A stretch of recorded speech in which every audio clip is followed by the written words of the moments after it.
भाजपवाले कुठे गेले? त्यांचे सर्व आध्यात्मिक धार्मिक लई बोलणारी त्यांची 50-60 हत्ती मेले, त्यांचा पोस्टमॉर्टम रिपोर्ट आहे का? विचार. अंबानी एवढे प्रदूषण कुठल्या इंडस्ट्री करत नाही. तारा आमचं टू तारा करा, मोडल्या नाहीत.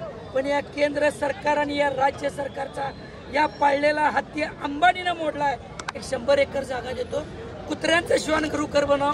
न शक्ती आणि राजसत्ता एकत्र येऊन सर्वसामान्यांच्या धार्मिक परंपरा राजरोसपणे लुटून एक हत्ती नेण्याचा जो बालहट्ट झाला आहे. नांदणी मठातील जी आपली सर्वांची लाडकी माधुरी उर्फ महादेवी हत्तीने ही चुकीचा खोटा अहवाल प्राणी संस्थेचा, मध्यवर्ती हायकोर्टाचा निकाल, सुप्रीम कोर्टाचा निकाल, हे सगळं मॅनेज करून जणू काय आम्ही सगळ्या गोष्टीचे तारणारा दाखवून जे आमच्या या कोल्हापूर जिल्ह्याची अस्मिता ओळखली जाणारी जी माधुरी होती की रात्रीची 12 वाजता सलग 48 तास प्राण्याची वाहतूक हे सर्व बेकायदेशीर आहे.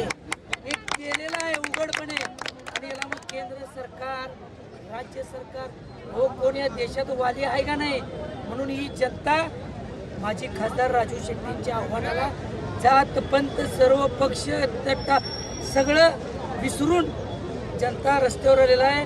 पंचगंगेचा महापूर बघितला आहे. पण आज कोल्हापूर जिल्हा आणि आसपासच्या कर्नाटक, सांगली, सातारा जिल्ह्यातील प्राणी प्रेम काय आहे हे या सर्व जनतेचा महासागर रस्त्यावर आला आहे. याची तर जनाची नाही तरी मनाची लाज सरकारनं ठेवावी. आणि तुम्ही पाळलेला जो आर्थिक हत्या आहे अंबानी नावाचा, केंद्र सरकारनं आणि राज्य तुम्हाला निवडणुकीला फंड मिळत असेल तो घ्या जावा, निवडणुका जिंका, पण कुणाच्या भावनेशी कुणाच्या धर्माच्या चालीरीतीशी खेळाल तर गाठ ह्या सर्व जनतेची आहे. आणि लोकांनी त्यांचा बुरका फाडलाय. काय करते हे भाजप सरकार? पंतप्रधान मुख्यमंत्री सारख्या धर्माच्या गप्पा मारताय ना, सनातनी परंपरेच्या गप्पा मारताय ना. महाप्राचीन मठ 1200 वर्षे 1300 वर्षापूर्वीचा स्थापलेला मठ आहे.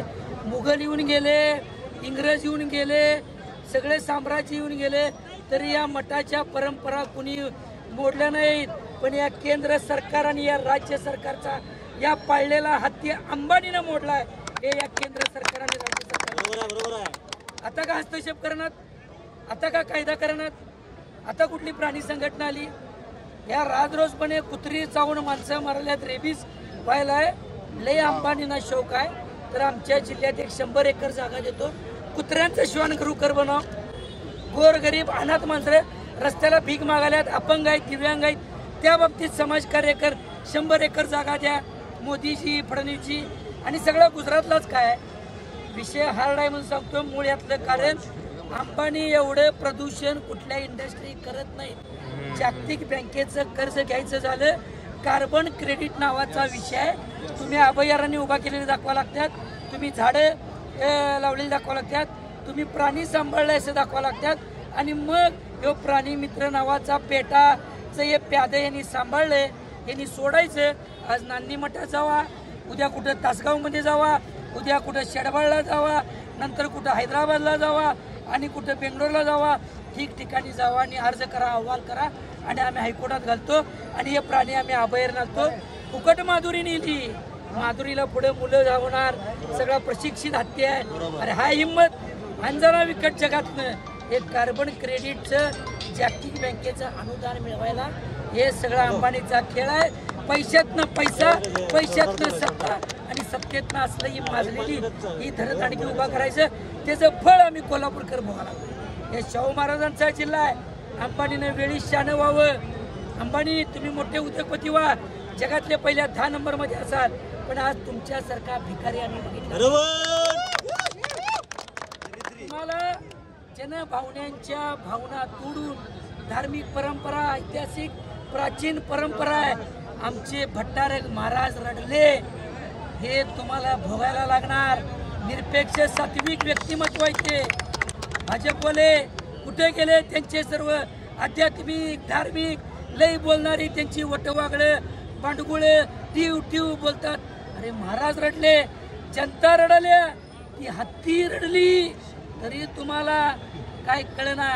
राजकारण सोडा, हे सगळे बाजूला ठेवा, लोकांच्या भावनेचा आदर करा.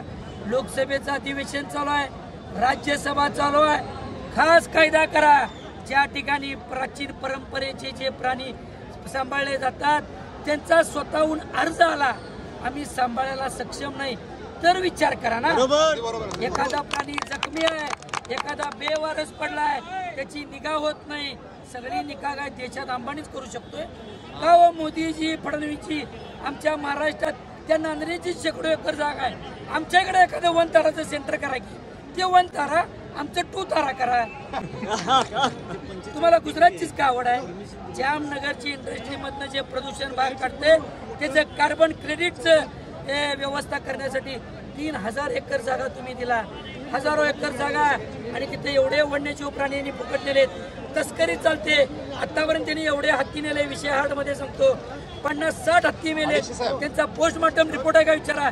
आणि कुठल्या शासनाच्या फॉरेस्ट ऑफिसरच्या आणि CCTVच्या निगराणीखाली तिथं पोस्टमॉर्टम झालं, त्याचा अहवाल जाहीर करावा शासनानं. त्यांना कशी मुभा आहे? एखादा जर वन्यजीव प्राणी मेला तर त्याचं पोस्टमॉर्टम CCTVच्या निगराणीखाली आणि फॉरेस्ट ऑफिसरच्या निगराणीखाली करायचं असते.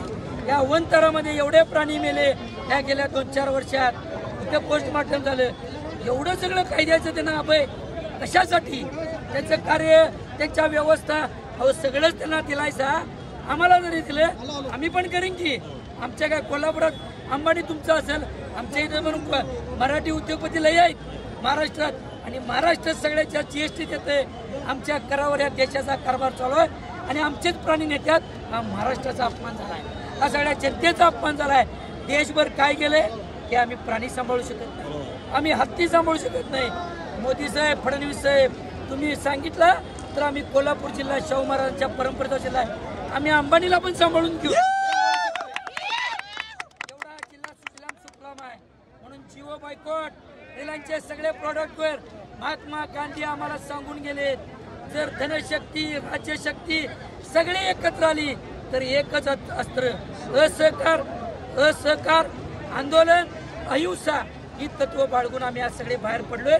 आणि पहिल्या फेजमध्ये असहकार, रिलायन्स सगळं जे काय असेल ते त्याच्यावर आम्ही असहकार्य करणार आहे, त्याला वॉकआउट करणार आहे. रिलायन्स सोडून जे काय असेल ते